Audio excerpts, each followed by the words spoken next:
Nos très chers auditeurs, soyez les bienvenus à notre émission Parc national Upemba na Maendeleo.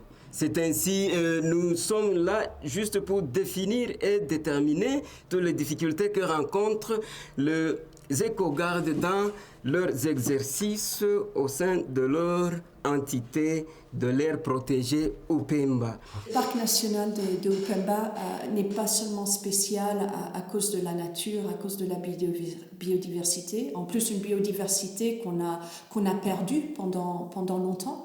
On a très longtemps pensé en fait que ce parc, puisqu'il avait été décimé par les guerres et tout ça, qui n'avait plus rien. Mais en fait, en très peu de temps de notre présence ici avec les gardes et en faisant de plus en plus de patrouilles au niveau de la zone, en fait, on est en train de redécouvrir que plein d'espèces sont là. Il faut aussi comprendre que c'est un parc gigantesque, mais c'est un parc aussi qui est intact. Et donc, c'est vrai que les espèces peuvent se reproduire, peuvent revenir, mais un habitat, c'est bien plus difficile à faire revenir quand ça a été détruit. Donc déjà, je crois qu'une des plus grandes priorités pour nous, c'est d'arriver à conserver cet habitat pour la biodiversité et aussi pour les populations futures. Dans l'ancien temps, comme nous sommes ici, on devait déjà avoir des troupeaux et des troupeaux des animaux. Mais il est arrivé dans les années où le parc n'avait plus de financement.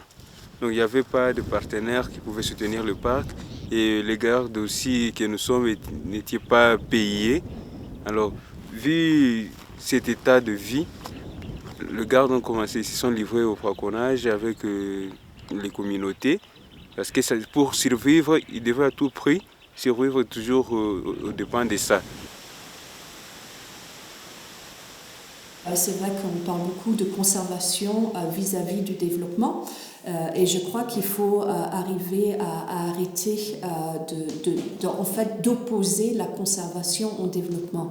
La conservation, c'est aussi le développement. La conservation, c'est aussi arriver à engager des jeunes qui n'ont pas de futur, qui n'ont pas d'emploi, devenir garde-parc. La conservation, c'est aussi arriver à développer des alternatives de développement durable comme le tourisme. C'est arriver à avoir des écologes, c'est arriver à donner du travail aux mamans, c'est arriver à donner du travail aux communautés riveraines. Une des choses sur lesquelles on s'est vraiment focalisé, ça a été en fait les communautés locales au niveau des lacs. Donc le même modèle de développement durable est aussi en train de se réfléchir par rapport à l'agriculture.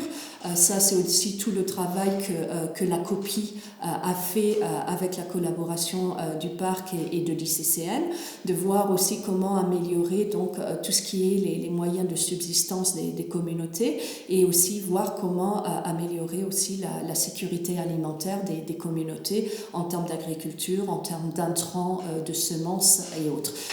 En termes de braconnage d'abord, les organisations internationales ou les humanitaires, bien sûr, telles que la copie, devraient continuer à soutenir les populations riveraines, comme autrefois c'était l'élevage qui soutenait, ils amènent le chèvre, on donne aux populations, comme ça ils vont développer l'élevage afin de subvenir à leurs besoins que entrer dans les parcs et faire les activités illicites. Et surtout la sensibilisation, appeler la population riveraine à comprendre les biens fondés de ce qu'ils reçoivent et de bien faire usage de ça et céder aux activités illégales dans le parc.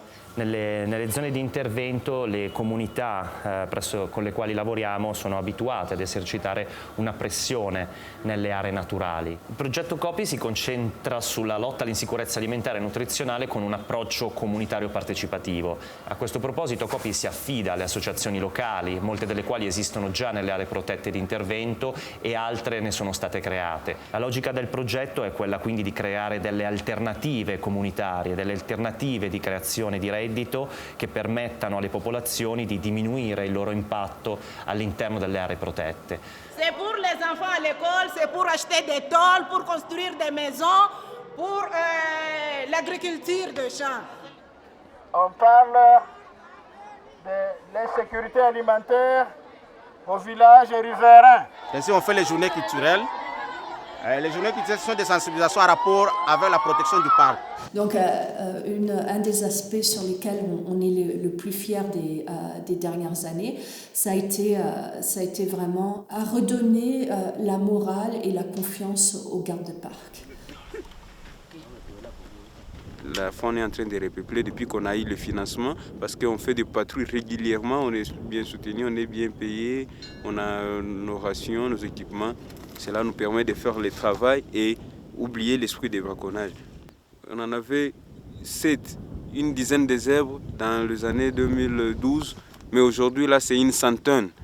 Upemba ou n'importe quel autre parc ne pourra jamais être protégé et sauvé si ce n'est pas un travail d'équipe.